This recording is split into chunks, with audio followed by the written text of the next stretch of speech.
உங்களை அலங்கரிக்க போறது உண்மை. உங்களை சுற்றி நிறைய ஆசீர்வாதங்கள் இருக்கிறத நீங்க பார்க்க போறீங்க. கர்த்தர் அலங்கரிக்க போறாரு.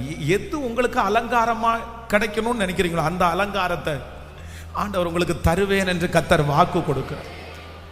ஜெபம் பண்ண ஜெபம் பண்ண ஜெபம் பண்ண அந்த வார்த்தையை விசுவாசிக்க விசுவாசிக்க விசுவாசிக்க ரதலரம் தனரஹதலரமா என்னை அலங்கரிக்கிறதுக்கு அவருக்கு லேசான காரியம்.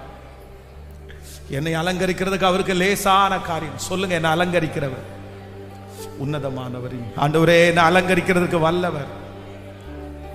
என்னை அலங்கரிக்கிறதற்கு வல்லவர். என்னை அலங்கரிக்கிறதற்கு வல்லவர். ஹல்லேலூயா, ஹல்லேலூயா. கைகளை அசைத்து ஒரு ஹல்லேலூயா. ஆமென். எத்தனை பேர் விசுவாசிக்கிறீங்க? நான் இந்த 8th 9th எல்லாம் படிக்கும்போது பார்த்தீங்க அப்படின்னு சொன்னால், அப்போ இருந்ததுலே ரொம்ப ஃபேமஸான ஒரு க்ரீம், முகத்தில் போடுற ஒரு க்ரீம் என்ன அப்படின்னா ஃபேர் அண்ட் லவ்லி. ஸோ இன்னைக்கு வரைக்கும் அந்த ஃபேர் அண்ட் லவ்லி இருக்குது, ரொம்ப வருஷமா. அப்போ இந்த 10th 9th எல்லாம் படிக்கும்போது பார்த்தீங்கன்னா பயங்கரமான ஃபேமஸ். அது எல்லாரும் பார்த்தீங்க அப்படின்னு சொன்னால் கிராமமாக இருந்தால் கூட கொஞ்சம் வசதி உள்ளவங்க, கொஞ்சம் பணக்காரங்க அந்த அந்த ஃபேர் அண்ட் லவ்லி க்ரீம் வாங்கி வச்சுருவாங்க. ரொம்பலாம் அப்படியே அழுத்தி பிதிக்கெல்லாம் எடுத்துட மாட்டாங்க. கொஞ்சம் லைட்டாக ஒரு சின்ன ஒரு நூல் மாதிரி எடுத்து அப்படியே பொட்டு பொட்டு பொட்டாக வச்சு, என்னமோ தெரில, அந்த ஃபேர் அண்ட் லவ்லி போட்ட உடனே அவங்க கலர் ஆகிற மாதிரி அவங்களுக்கு ஒரு ஃபீல், அவங்களுக்கு ஒரு நல்லா இருக்கிறது மாதிரி ஒரு ஃபீல் வரும்.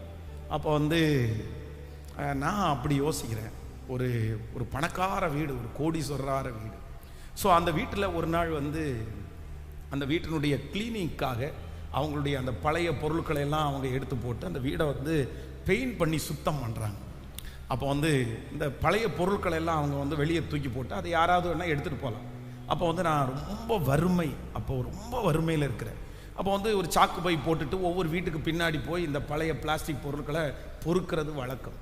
அப்போ அந்த மாதிரி ஏதாவது ஒன்று இந்த பிளாஸ்டிக் பொருட்கள், கண்ணாடி பொருட்கள் உடஞ்சதெல்லாம் நிறைய கிடச்சிச்சின்னா என்னமோ ஒரு புதையலை கண்டுபிடிச்சது மாதிரி ஒரு சந்தோஷம் இருக்கும். சரி, இன்னைக்கு ஒரு 2 ரூபா கிடச்சிரும், 3 ரூபா கிடச்சிரும் அப்படின்னு ஒரு சந்தோஷம். அப்போ இந்த வீடு பெயிண்ட் பண்ணுறதுனால பார்த்தீங்க அப்படின்னு சொன்னால், அந்த பெயிண்ட் பண்ணுற வீட்டுக்கு பின்னாடி பார்த்தீங்கன்னா நிறைய பொருட்களை அவங்க போட்டிருந்தாங்க. அப்போ அவங்கள பார்த்து கேட்டேன், இந்த மாதிரி இந்த பொருளெல்லாம் எடுத்துக்கலாமான்னு கேட்ட உடனே தாராளமாக எடுத்துக்குங்க அப்படின்னு சொன்னாங்க. சொல்லி அது மறக்கவே முடியாத ஒரு அனுபவம். அந்த பொருளை ஒன்றொன்னா தூக்கி சாக்கில் போடும்போது ஒரு ஃபேர் அண்ட் லவ்லி ஒன்று கிடச்சிச்சு. அந்த ஃபேர் அண்ட் லவ்லி என்னன்னா அவங்க முடிஞ்ச வரைக்கும் நல்ல